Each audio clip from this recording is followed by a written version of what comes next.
So for this problem, we already draw the Mohr circle from the previous problem. So what we are going to do right now for the second part is try to rotate the x-axis counterclockwise, rotate 60 degrees.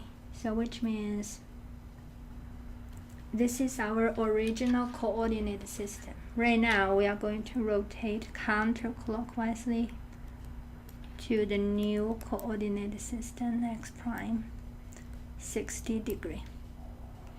So what we are going to find out is what is the new stress status on the new oriented coordinate system. So what we are going to do is trying to use Mohr circle. So here we are going to again rotate OX line, because this is actually represent your x-axis. We are going to rotate in the same direction but double the angle. So let's take a look. We already know the 2 theta P1 is 26.6 plus 120. It's not exceed 180 yet.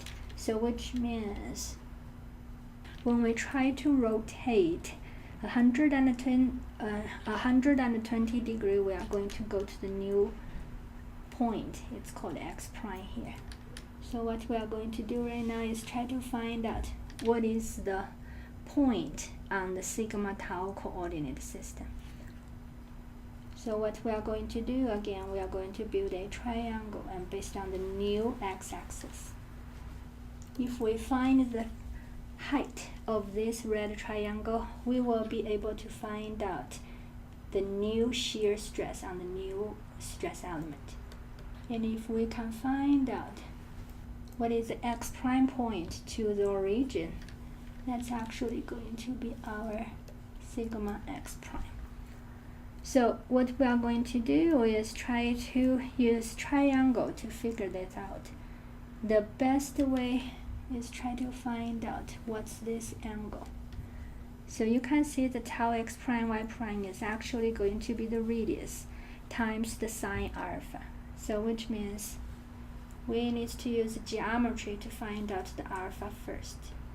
So based on the geometry, we can see alpha equals to, and then based on the geometry, we will be able to find out tau x prime y prime will be r times sine alpha.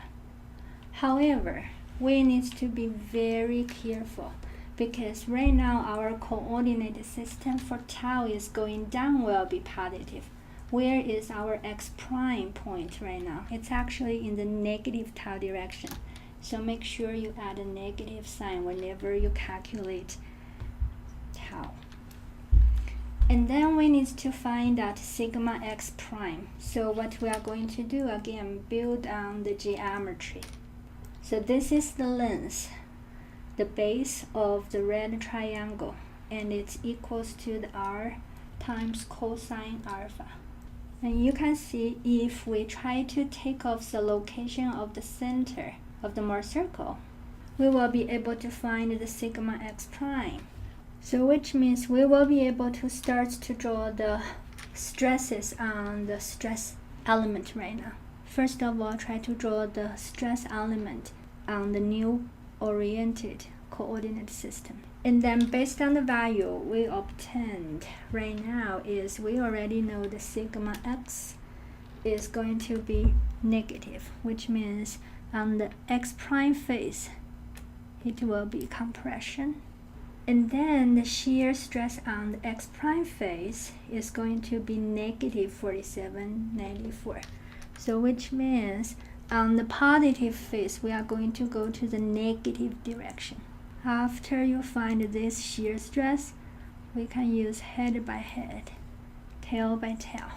So now, are we done with the stress element drawing? No, we are not, because we still need to find out what is the normal stress on the y prime face. So which means what we are going to do is we have to extend the OX prime line, and then this is the y prime face. We need to figure out what is the sigma y prime. so that we will be able to draw the stresses, normal stress on the y prime face. So based on the geometry, we can see the sigma y prime will be O plus the base of the red triangle. So which means on the y prime face, we are going to have the tensile stress.